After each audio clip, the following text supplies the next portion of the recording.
तो अगर हम बात करें इलेक्ट्रोस्टैटिक के अंदर में, तो हम लोगों ने, अगर आपको याद हो, तो हम लोगों ने डिस्कस किया था सबसे पहले कूलम्स लॉ के बारे में।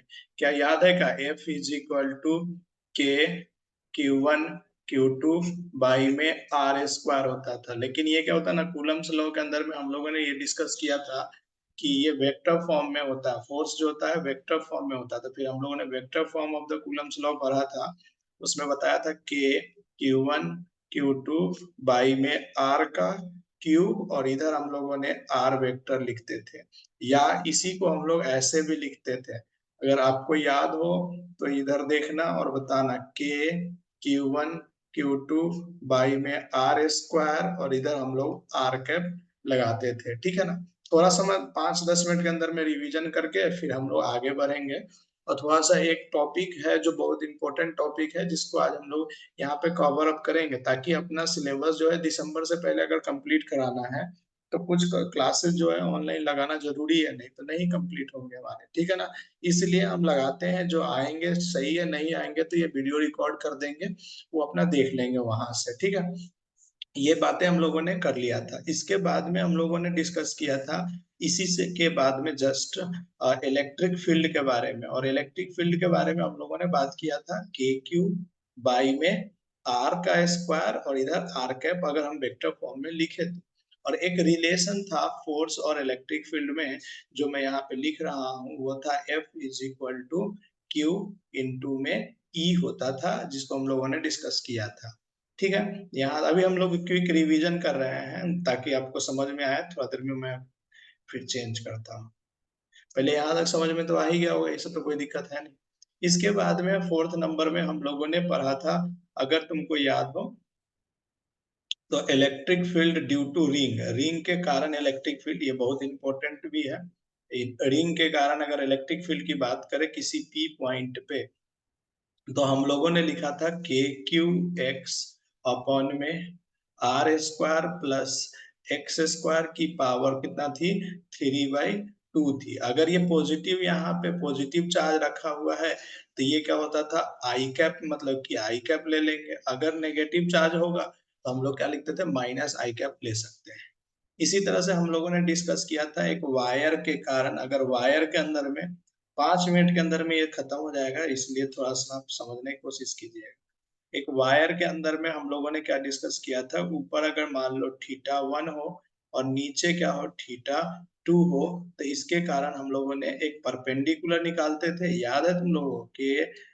के लेमडा बाई डी इंटू में sin θ1 प्लस में sin θ2। किसी को याद है क्या? तुम लोग बोल सकते हो, बट देखो तुम्हारा आवाज मेरे पास में तो नहीं आएगा, बट तुम लोग बोल सकते यस हो। सर। वो रिकॉर्ड हो जाएगा, रिकॉर्डिंग के अंदर में, तो बोल सकते हो। क्या यही था ना? अच्छा, इधर वाला था के लेमडा बाई डी, और इधर हम लोग लिखते थे कॉस θ2 माइनस कॉस θ1 लिखते थे। ये भी हम लोगों ने पढ़ा था। इसी में हम लोगों ने पढ़ा था इनफानाइट वायर के लिए। अगर तुमको पता हो तो इनफानाइट वायर के लिए भी हम लोगों ने डिस्कस किया था। तो इनफानाइट वायर के लिए हम लोगों ने क्या बोला था, θ1 और θ2 क्या हो जाता है, 90 डिग्री हो जाता है।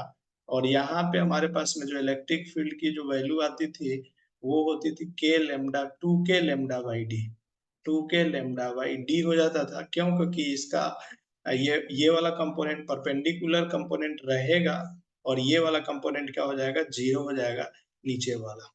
आई थिंक कि संजना आप कुछ बोल नहीं पा रही हो, तो आप भी बताओ कुछ। क्या समझ में आ रहा है क्या? अब तो कल तो आप लोगों को समझ में नहीं आ रहा था कैसे चालू करना, आज तो आ रहा होगा ना? ठीक है,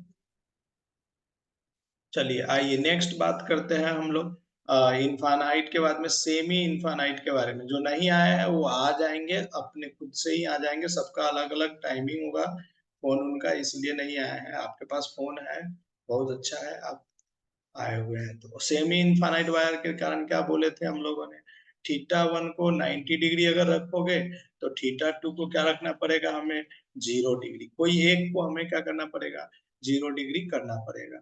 जैसे ही हम लोग यहाँ से करते थे तो हमारे पास में दो कंपोनेंट आता था, एक आता था के लेमडा बाई डी परपेंडिकुलर वाला, और पैरेलल वाला भी आता था के लेमडा बाई डी। बोलना हो तो बोलना, हाँ बीच में मैसेज कर सकते हो, कोई दिक्कत नहीं है। यस सर, ठीक है, बहुत अच्छा, मैसेज कर लेना, कोई दिक्कत नहीं है। के लेमडा बाई डी हम लोगों ने डिस्कस किया था कि इसके रिजल्टेंट जो होगा, इसके बीचों बीच में रिजल्टेंट कहीं पे आएगा, जिसकी वैल्यू थी के lambda by D root two. ये डिस्कस कर लिया था हम लोगों ने। इसके बाद में हम लोगों ने डिस्कस किया था, ये तो खत्म हो गए पेज हमारे, रुक जाए एक मिनट, इस खत्म हो गए थे तो यहाँ पे हमें, ओहो, एक मिनट रुको, कंट्रोल सी, जस्ट 1 मिनट दे दो टाइम बस।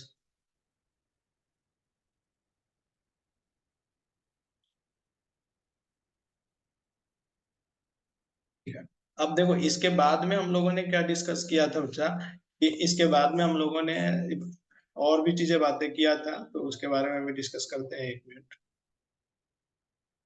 ठीक है, अब आते हैं हम लोग इधर, और भी डिस्कस किया था, एक हम लोगों ने पोटेंशियल के बारे में डिस्कस किया था कि क्यू बाई में आर होता था, और एक पोटेंशियल एनर्जी के बारे में डिस्कस किया था कि Q1 Q2 बाई में आर होता था, दोनों के बीच में एक रिलेशन भी था, V is equal to U by में क्यू नॉट, ये भी डिस्कस हम लोगों ने कर लिया था।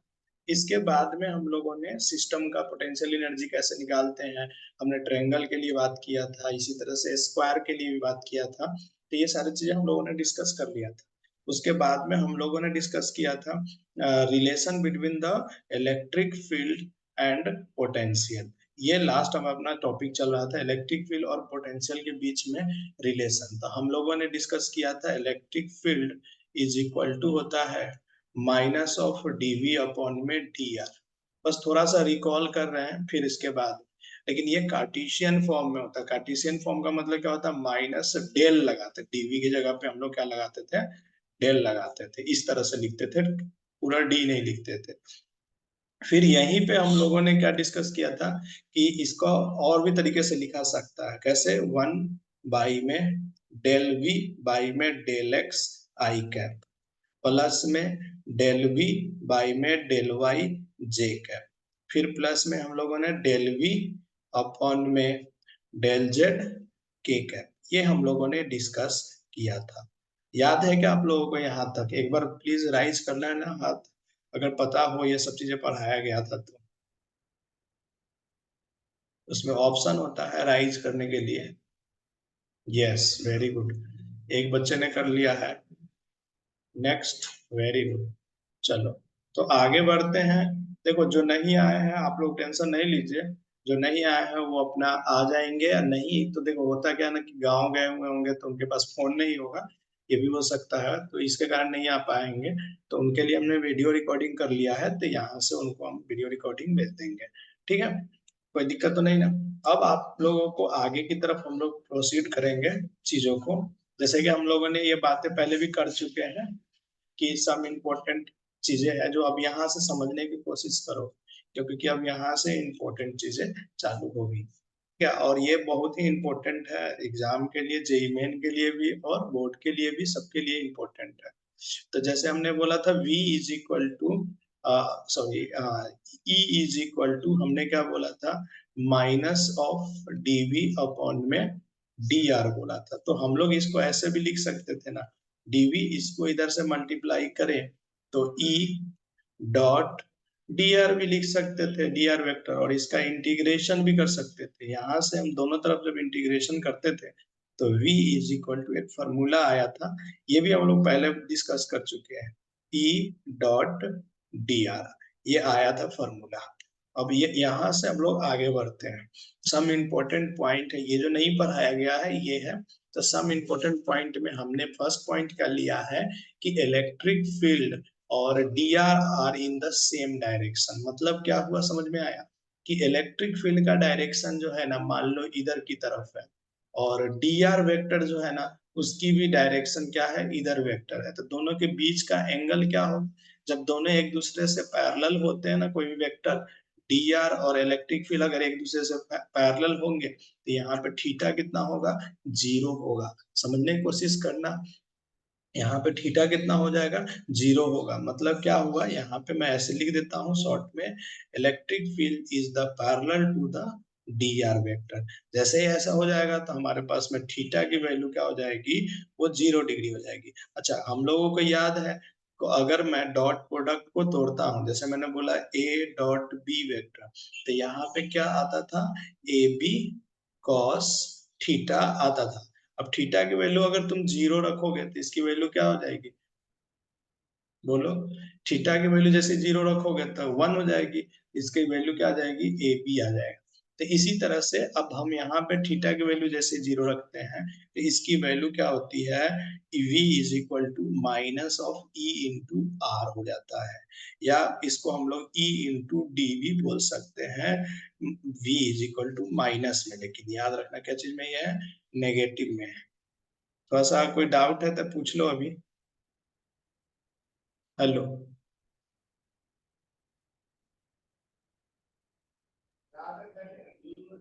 वो हाँ बोलो बोलो, इंटीग्रेशन सुन से रहे हैं, बोलो। समझाओ सर। इंटीग्रेशन के बाद में से समझाओ सर एक बार और। क्या चीज, वो इंटीग्रेशन के बाद में सर। ये डायरेक्ट इंटीग्रेशन कर दिए हैं हमने, डायरेक्ट लिख दिया है। जैसे कि dx का इंटीग्रेशन हम्म। क्या होता है, इंटीग्रेशन ऑफ dx क्या होता है, एक्स। तो इसी तरह एक्स। से इंटीग्रेशन ऑफ v क्या हो जाएगा, तो v डायरेक्ट लिख दिया मैंने। वी। और e yes dot yes. dr, तो यहाँ पे एक मिनट, हम्म। हाँ देखो, e डॉट dr, तो dr का इंटीग्रेशन करोगे तो r आएगा, क्योंकि ई तो कांस्टेंट यस हो सर। गया। तो अब ई डॉट हम्म। डॉट कॉस थीटा यहाँ पे 0 डिग्री पुट करोगे तो इसकी वैल्यू कितना हो जाएगी, 1 हो जाएगी। वन। तो ए बी ही बचेगा ना, तो इसी तरह से ई यस सर। टू में क्या बचेगा, इधर आर बचेगा, डी आर का इंटीग्रेशन आर हो गया था, तो R, इसलिए यस यहाँ सर। पे मैंने ई डॉट डी आर और माइनस के साथ लिख दिया। Yes sir. और बाकी ऐसे भी लिख देंगे हम इसको, माइनस ई और ई आर, मतलब कि आर के जगह पे हम लोग डी भी लिख सकते हैं। ठीक है, बाद में इसको अभी मत लिखना, अभी बस रहने दो, स्क्रीनशॉट ले लेना। यहाँ से हमारा टॉपिक चालू है तो यहाँ से कॉपी में लिखना ये सब चीजें, ठीक है।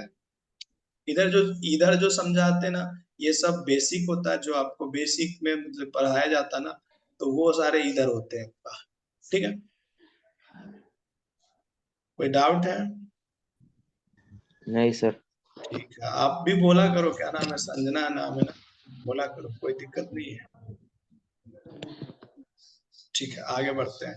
If we move in the direction, अब इसका मतलब क्या हुआ कि जब भी हम इलेक्ट्रिक फील्ड के डायरेक्शन में जाते हैं ना, तो पोटेंशियल क्या होता है, घटता है। ये बात को याद रखना कि जब भी हम मूव करेंगे इलेक्ट्रिक फील्ड के डायरेक्शन में तो पोटेंशियल क्या होगा, घटेगा। मतलब क्या होगा कि आर की वैल्यू इंक्रीज करेगा तो पोटेंशियल वैल्यू क्या हो जाएगा, डिक्रीज कर जाएगा। ठीक है ना। हेलो, ठीक है। हाँ सर। तो इसको एक बार यस सर। स्क्रीनशॉट ले लो, फिर आगे बढ़ेंगे।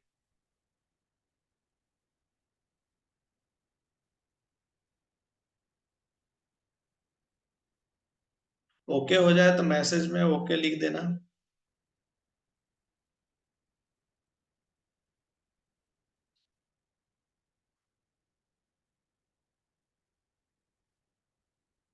ओके, ठीक है, आगे बढ़ते हैं। स्क्रीनशॉट ले लिया तो आगे बढ़ते हैं।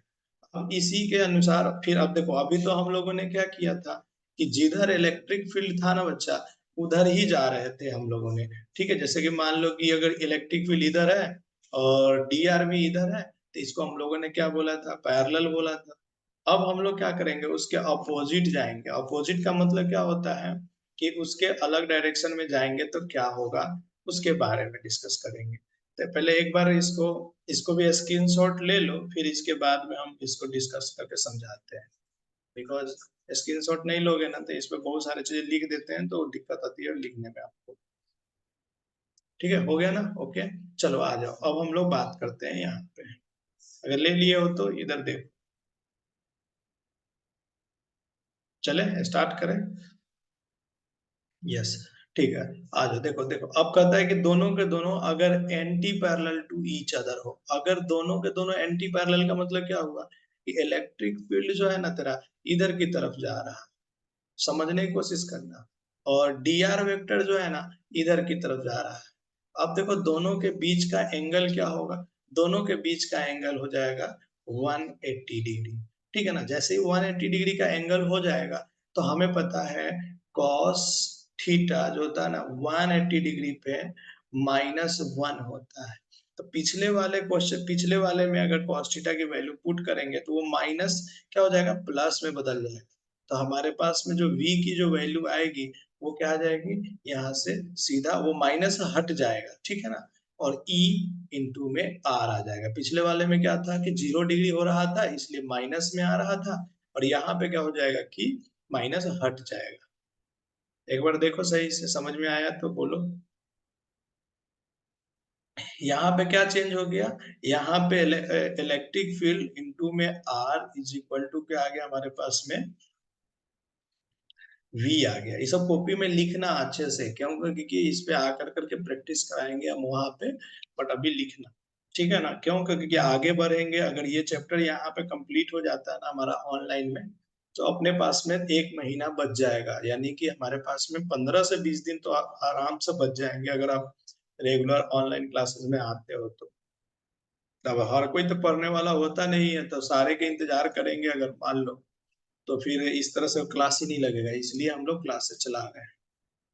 ठीक है, मूविंग अब क्या कहता है कि अगर अपोजिट डायरेक्शन में, अगर मान लो कि इलेक्ट्रिक फील्ड इधर की तरफ जा रहा है और तुम मूव कर रहे हो, मान लो कि तुम यहाँ पे हो और तुम मूव कर रहे हो इधर की तरफ, तो इसका मतलब क्या होगा, पोटेंशियल क्या होगा, इंक्रीज होगा। मतलब कि अगर उसके अपोजिट डायरेक्शन में मूव करते हैं तो पोटेंशियल इंक्रीज होता है। हो गया, देख लो, एक बार देख लो, और उसके बाद में हम लोग क्या करेंगे कि आगे मूव करेंगे। मैसेज कर सकते हो यहाँ पे कि हाँ सर हो गया, या ओके ओके लिख दिया करो ना तुम लोग, चाहे हैंड राइज कर लिया करो, सबसे अच्छा होगा। वैभव का तो पहले ही से हैंड राइज है, थोड़ा सा उसको हटा करके दोबारा कर।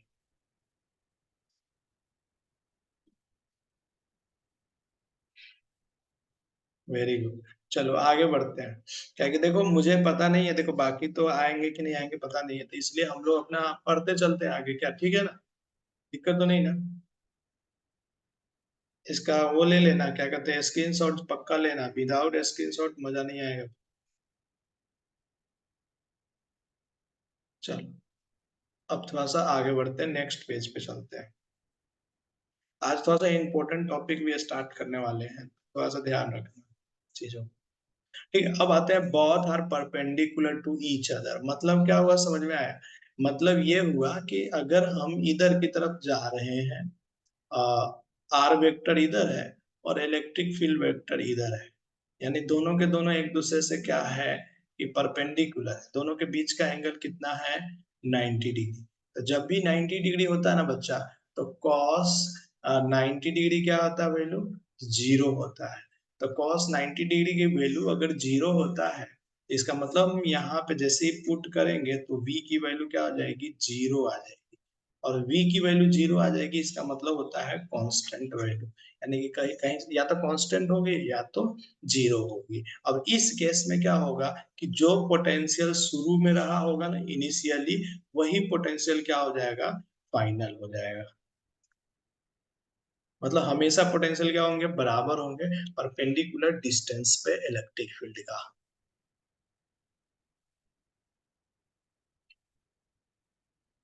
ठीक है, जैसे एक क्वेश्चन लेते ना यहाँ पे, तब समझ में आएगा।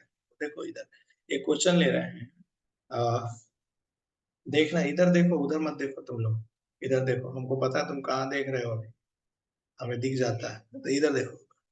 इलेक्ट्रिक फील्ड, मान लो कि ये डायरेक्शन है और इलेक्ट्रिक फील्ड का डायरेक्शन ये है, और किसी बंदे ने तुमसे पूछा कि यहाँ पे ए पॉइंट पे और बी पॉइंट पे, बोलो इलेक्ट्रिक पोटेंशियल की वैल्यू क्या होगी, तो तुम क्या बोलोगे, सर ये परपेंडिकुलर पे है, इसका मतलब जो पोटेंशियल ए पे होगा वही पोटेंशियल क्या होगा, बी पे होगा। बात समझ में आया कि नहीं आया? आया क्या? चलो आगे बढ़ते हैं। बोलता ही नहीं, देखो बोलेगा तो ठीक है, नहीं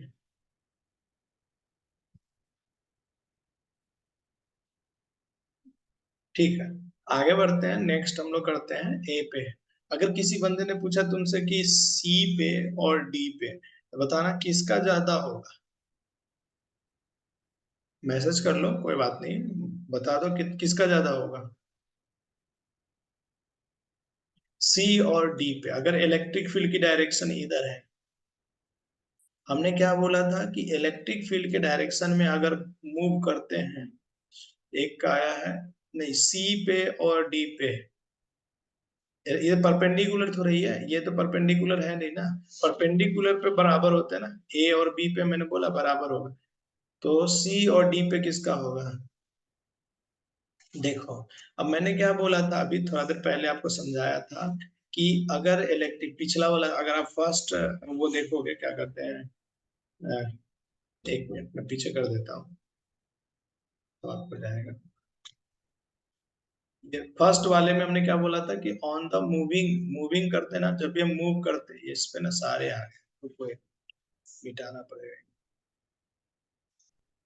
हमने क्या समझाया था इसमें कि अगर सेम डायरेक्शन में मूव करते हैं ना, इलेक्ट्रिक फील्ड के डायरेक्शन में मूव करते हैं सेम डायरेक्शन में, तो पोटेंशियल घटता है, और उसके अपोजिट डायरेक्शन में चलते ना तो पोटेंशियल बढ़ता है। ये सेकेंड वाले स्लाइड में हमने बताया था कि इस वाले में कि अगर उसके अपोजिट डायरेक्शन में चलते हैं तो क्या होता है, पोटेंशियल इंक्रीज करता है। अब आ जाती है इस क्वेश्चन के अंदर में, ताकि तुमको समझ में, फिर से समझाता हूँ तब समझ में आएगा।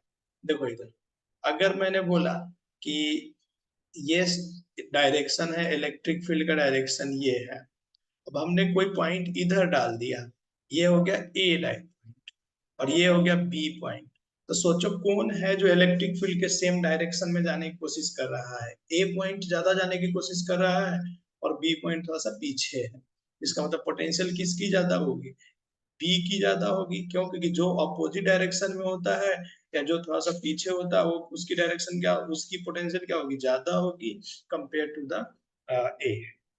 ये समझ में आया क्या? फिर से समझाओ, बोलो, खोल, ओपन कर सकते हो अपना, क्या करते हैं, माइक ओपन कर सकते हो, अभी बोल सकते हो। हमने भी माइक ऑन कर दिया है। अच्छा, एक बच्चे को समझ में आया। आप भी बोलो, कोई क्या नाम है।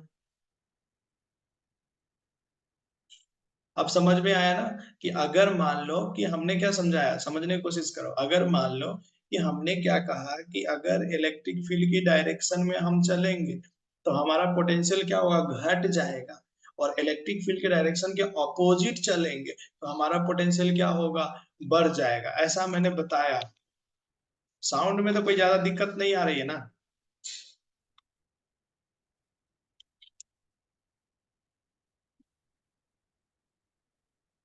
कोई बोलने का तैयार ही नहीं। साउंड तो सही है ना?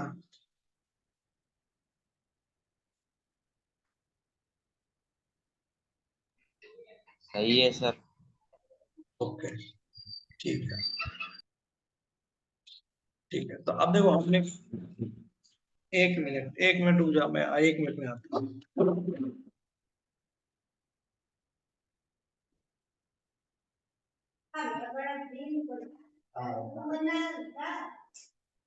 चावल और क्लास ले रहा हूँ, दाल ही बना दे, थोड़ा सा चावल बना दे।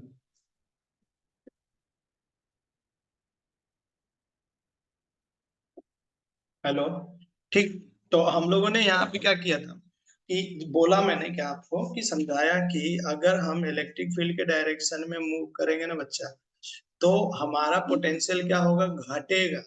और अगर हम मान लेते हैं इलेक्ट्रिक फील्ड के अपोजिट डायरेक्शन में जाएंगे तो हमारा पोटेंशियल क्या होगा, इंक्रीज करेगा।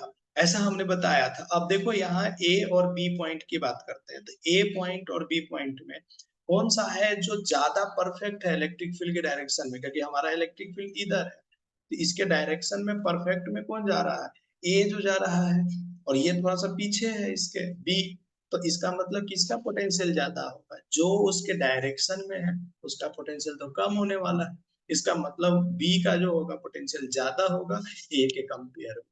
अब आया समझ में, आया तो आगे बढ़े। Very good. स्क्रीनशॉट ले लिया था ना ये सबका, बिकॉज अगर स्क्रीनशॉट नहीं लोगे ना तो फिर ये छूट जाएगा। वेरी गुड, चलो आगे बढ़ते हैं। अब यही क्वेश्चन देखो यहाँ पे दिया है। अब इस क्वेश्चन को जो जवाब दे देगा तुम्हारे में से, वो मैं समझूंगा कि वो इंटेलिजेंट हो गया यहाँ पे। बोलो। और बी और डी में किसका पोटेंशियल ज्यादा होगा बच्चा, बी और डी में किसका पोटेंशियल ज्यादा होगा, क्या दोनों का बराबर हो जाएगा ना, बोलो। सही है ना, दोनों का इक्वल हो जाएगा। क्यों इक्वल हो जाएगा, नहीं समझ में आया होगा तुम लोगों को। क्यों, क्योंकि हमने अभी बताया था ना, परपेंडिकुलर डायरेक्शन वाले का क्या होता है पोटेंशियल, बोलो ना, सेम होता है ना ऊपर और नीचे वाले का। इसका मतलब यहाँ पे क्या हो जाएगा, परपेंडिकुलर डायरेक्शन है इसलिए पोटेंशियल सेम हो जाएगा। अब बात करते हैं ए, सी और ई का, कंपेयर करके बताओ किसका ज्यादा होगा, ए का, सी का और ई का, तीनों में से किसका ज्यादा होगा। चलो चलो मैसेज करो, बहुत अच्छा तुम लोगों ने कर दिए हो, वेरी गुड।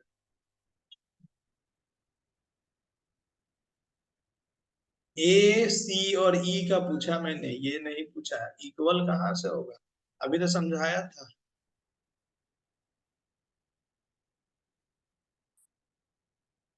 तुम लोग सो सो करके क्लासेस देख रहे हो, बैठ के सीरियसली देखोगे तब ना होगा। मैंने क्या बोला, ए, सी और ई में पूछा है, बी और डी का नहीं पूछा, बी और डी का तो हो गया ना इक्वल। अब मैंने क्या बोला था कि इधर की तरफ इलेक्ट्रिक फील्ड का डायरेक्शन देखो यहाँ पे बनाया, इसका मतलब जो इसके डायरेक्शन में मिल जाएगा उसका तो सबसे कम होने वाला है, तो ई, सी और ए में सबसे ज्यादा किसका होगा, तो ए का, फिर बी, सी का, फिर किसका होगा, बोलो ई का होगा। सही है ना।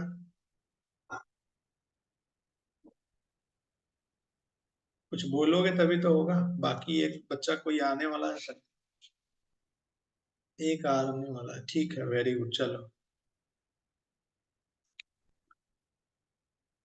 अभी हम लोग यहाँ पे बातें किए, यहाँ पे कोई अगर डाउट है तो अभी बता दो, क्या है कि ये 10 मिनट में फिर से मीटिंग क्लोज हो जाएगा, और फिर दोबारा हमें क्या करना है कि इसके अंदर में क्या करना है, रीज्वाइन करना है, बिकॉज ये खत्म हर 30-35 मिनट पे ये खत्म हो जाते हैं मीटिंग, तो इसलिए आप रीज्वाइन करना है फिर से, ठीक है। आगे बढ़ते हैं और कुछ और बातें करते हैं। यहाँ तक में तो बहुत ही आसान था चीजें, थोड़ा सा लिख लेना इनको। अब हम लोग थोड़ा सा आगे बढ़ने की कोशिश करते हैं। देखो, अब आगे जैसे बढ़ते हैं तो हमारे पास में ये बहुत सारे क्वेश्चन हैं जो हमने क्लास में पहले भी करवा चुके हैं इलेक्ट्रिक फील्ड निकालने का, तो इनको अब हम लोग स्किप कर कर करके सीधा आते हैं इलेक्ट्रिक डाइपोल पे। This is the very very important topic, ये हमारे लिए बहुत ही इंपॉर्टेंट टॉपिक है, बिकॉज कि एग्जाम में हर साल ये क्या होता है ना, इससे क्वेश्चन आते हैं, वो स्टेट बोर्ड हो या कोई भी बोर्ड हो, ये सीबीएसई हो या नीट हो या जेई हो, सब में इससे क्वेश्चन आते हैं। और इस साल तो नीट में भी क्वेश्चन आए हुए हैं डायरेक्ट, अभी तुम्हारे पीपीटी में दिखेगा वो डायरेक्ट क्वेश्चन वो आए हुए हैं इससे, तो ये बहुत इंपॉर्टेंट है, इसलिए सीरियसली बैठ के पढ़ना, जैसे हम बैठ के पढ़ा रहे हैं ना, उसी तरह से तुम भी बैठ के पढ़ना, बेड पे सो सा करके पढ़ोगे तो फिर कुछ नहीं होने वाला। चलो आ जाओ, इधर देखो, इलेक्ट्रिक डाइपोल के बारे में डिस्कस करते हैं। ये टॉपिक का नाम डाल लो, इलेक्ट्रिक डाइपोल। ठीक है, इलेक्ट्रिक डाइपोल होता क्या है पहले समझना।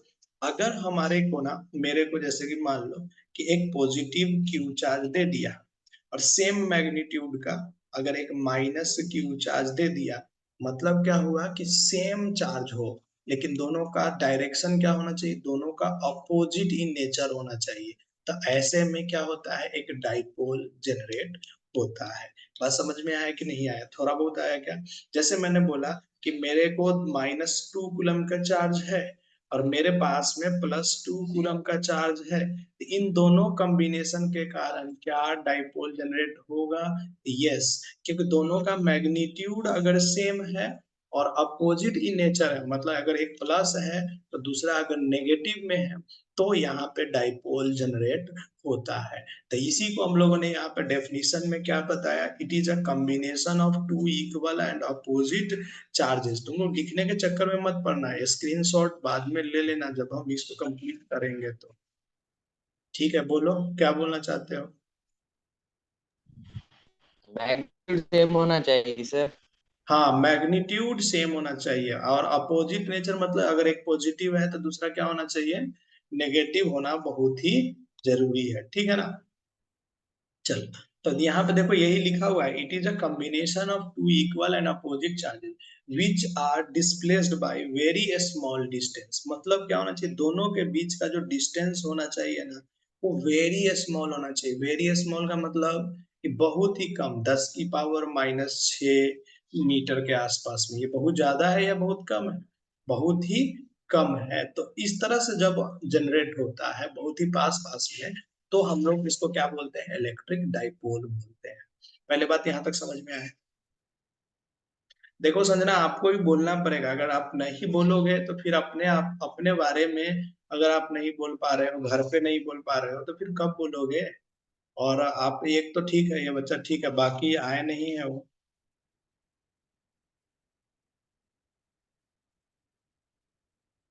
हमें कैसे पता चलेगा कि समझ में आ रहा है या नहीं आ रहा? कि आप बैठे भी हैं यहाँ या नहीं है, ये भी तो नहीं पता चल रहा है। चलिए, आया सर समझ में। ठीक है, चलिए आगे बढ़ते हैं। अब ये वाली बात को अगर हमने समझ लिया है, तो यहाँ पे हमने क्या किया कि direction of dipole is negative to positive. मतलब क्या हुआ कि हमको अगर डायरेक्शन कोई पूछेगा ना डाइपोल का, तो किधर जाएंगे? नेगेटिव वाले चार्ज से पॉजिटिव की तरफ ऐसे घूम के जाएंगे। मतलब कि ये नेगेटिव से हमने चलना चालू कर दिया पॉजिटिव की तरफ, तो इसी को हम लोग क्या बोलेंगे? डाइपोल का डायरेक्शन बोलेंगे। केमिस्ट्री में आपने पढ़ा होगा ना, तो वहां पे उल्टा होता है, वहां पे पॉजिटिव से नेगेटिव होता है, लेकिन फिजिक्स में क्या होता है? नेगेटिव टू पॉजिटिव होता है। ठीक है ना? यहाँ तक में जैसे मैंने एग्जाम्पल लिया था एक, देखिए यहाँ पे ये है HCl एग्जाम्पल है, H2O एग्जाम्पल है।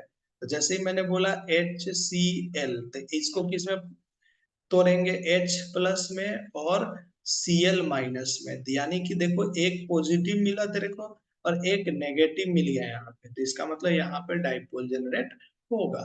ठीक है ना? इसी तरह से अगर हम बात करें H2O का, तो यहाँ पे क्या मिलेगा हमको? H प्लस और OH माइनस। तो यहाँ पे भी क्या हुआ कि two equal and opposite charges मिला हमको। जैसे ही two equal and opposite charges मिला, तो यहाँ पे भी डाइपोल जनरेट होगा। तो एक बार इसको लिखिए, इसके बाद रीज्वाइन करेंगे, क्योंकि हमारा मीटिंग का 4 मिनट ही बचा हुआ है। तो उसके बाद में इससे रिलेटेड और भी बातें करेंगे। तब तक आपके दोस्त उस्त हो तो उनको बता दीजिए मैसेज करके, फोन करके कि क्लासेस चल रहा है, तो प्लीज आकर के ज्वाइन कर लें। ठीक है?